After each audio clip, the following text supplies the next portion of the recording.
Greetings, you're listening to the Cold Call Lawcast, the Minnesota Law School podcast featuring students from the University of Minnesota Law School, the University of St. Thomas School of Law, and the Mitchell-Hamlin School of Law.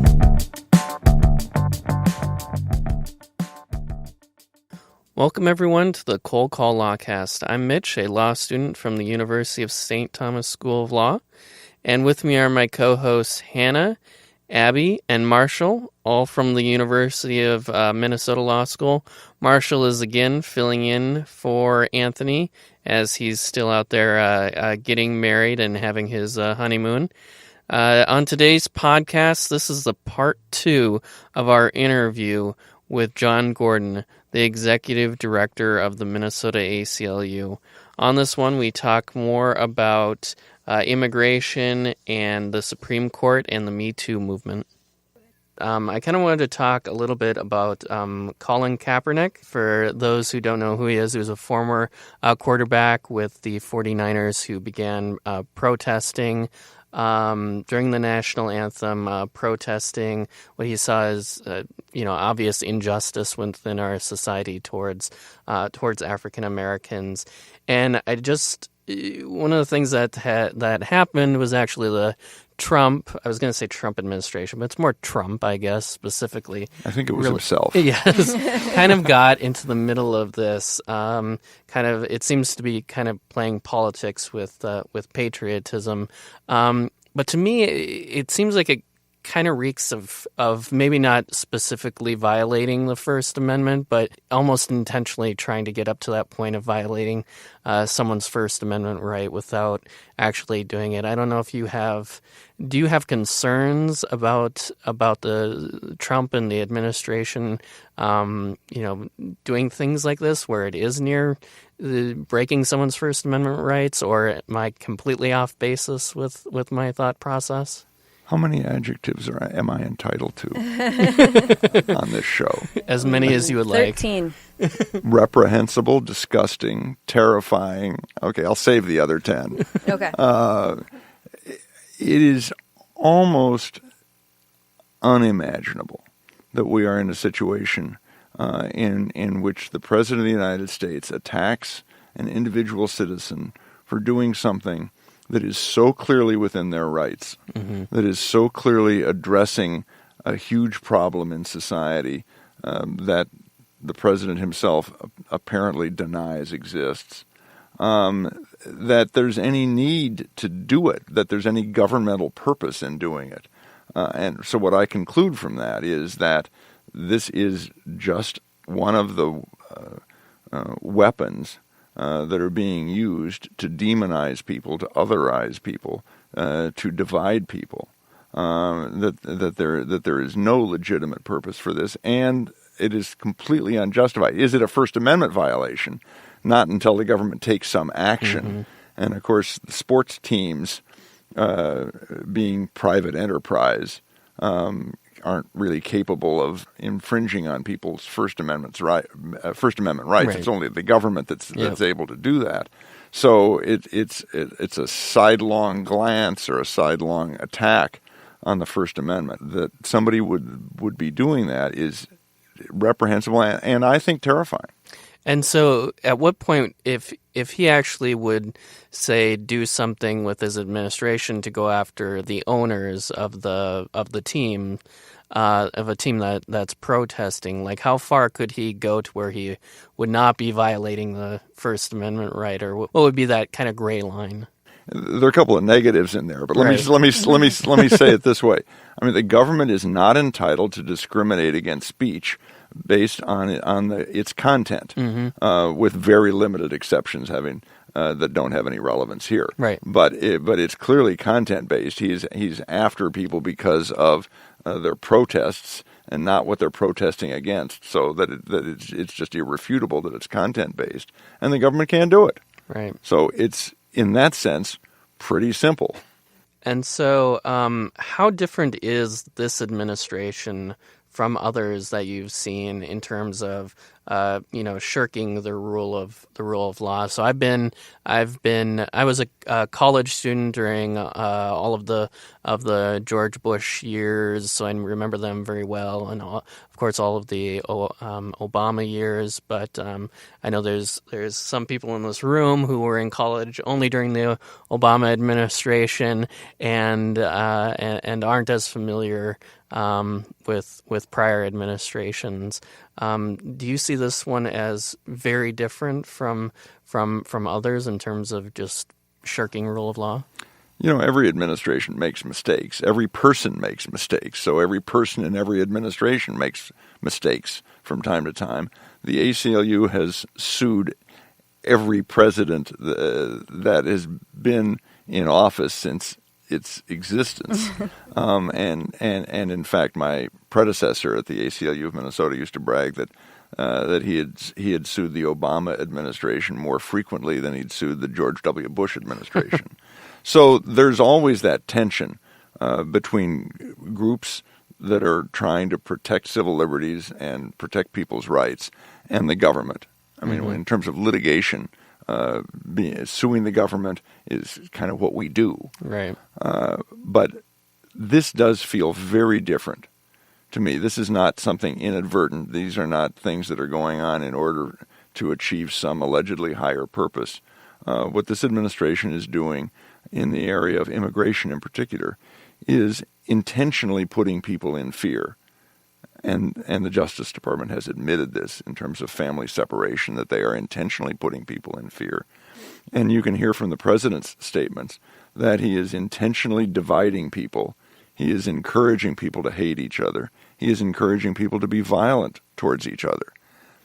That is absolutely different than anything I have ever seen. I've got friends that love to criticize the Obama administration, and I can talk about mistakes the Obama administration made too, and in particular in the area of immigration.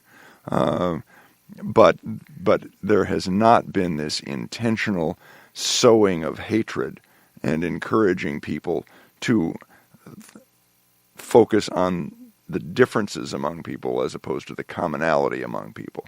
That is not something I have ever seen before. At what point does encouragement cross the line and not become protected speech and no longer qualify as protected speech? Well, there's very specific law. It's got to be an immediate threat of serious physical harm, and then you've got a situation in which speech can be, if not prohibited, at least criminalized. But to see this kind of speech come out of the mouth of the President of the United States, even if it isn't close enough to constitute specific incitement to violence, it's certainly reprehensible, and I think something for all of us to be ashamed of when our elected representatives act that way.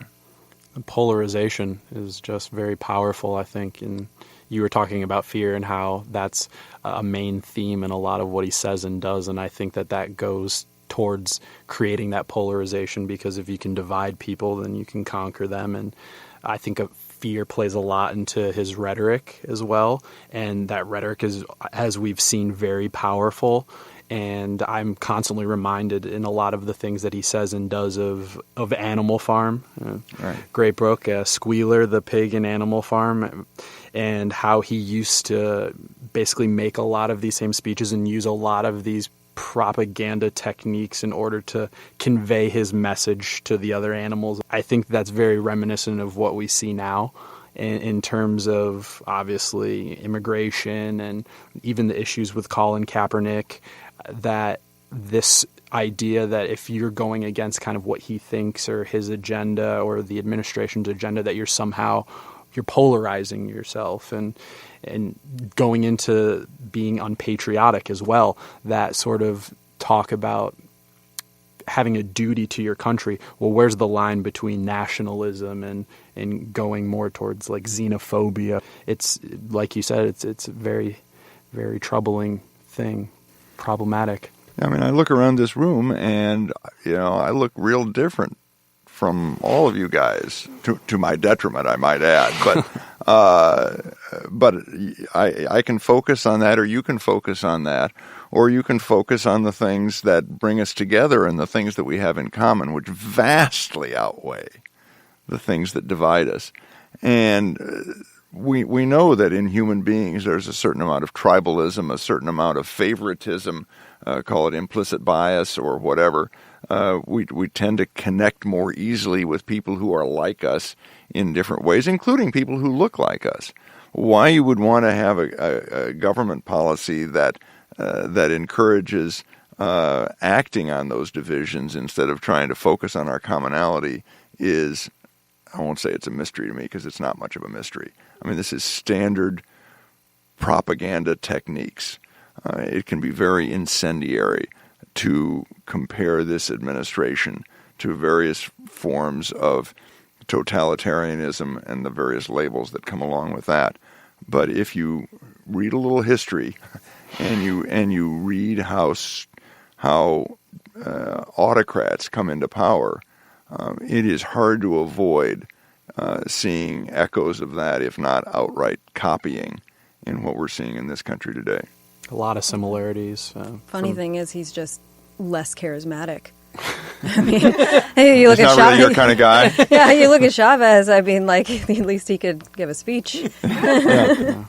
I think that it is astonishing, and a lot of people on the progressive side have never yet figured out what his attraction is to so much of his base, it's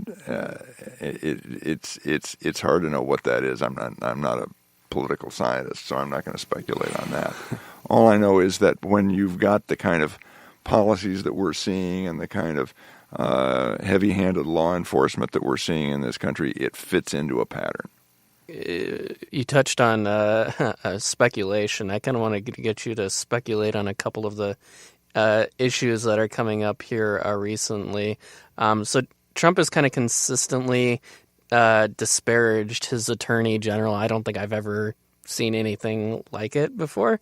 Do you think Trump is eventually going to just fire Sessions? And what do you think the consequences are going to be? And what do you think that'll have on the impact of the Mueller investigation? Well, first of all, we always tell witnesses not to speculate. But in this case, right. It's still hard to speculate. I will say that the minute anybody says, "Oh, he would never do X," you pick up. Remember the newspaper on the front porch in the morning, the thing you don't know anything about. But Is it like an email? It's like that. It's a lot like that. It's damper after it rains, though. So, I'm willing to speculate, but I'm totally incapable of speculating. Rod Rosenstein was going to quit, and then he was going to get fired, and then he was going to quit, and then he was going to get fired. I do suspect that people are trying to get this president not to rock the boat too badly before the midterm elections, and I do think there's a substantial movement to try to keep things a little less chaotic, so that those elections aren't sort of turned upside down from the president's point of view. But in terms of what he's going to do, I think he has exhibited his lack of respect for law enforcement. I think he's exhibited his lack of respect for lawyers and for the Department of Justice. And I think he will do anything he can to try to save himself from threats to his authority. Right. What I really found astonishing, because he talked about, the policing and authority, is that the Republican Party seemed like it was very pro FBI, and you don't disparage the FBI. That's part of the United States of America. And what's hard for me to fathom is how quickly it turned from the FBI is this great organization to the FBI. Everybody should go. It's all corrupt and everything is horrible with it. And you just saw in polls, Republican respect for the FBI at like 70-80%, and now it's down to 20-30%. I don't know how. It seems to be that kind of that authoritarian measure where they're able to change people's minds so quickly. Now, this is probably as good a time as any for me to point out that the views expressed on this program are not necessarily the official views of the American Civil Liberties Union of Minnesota, much less the American Civil Liberties Union. But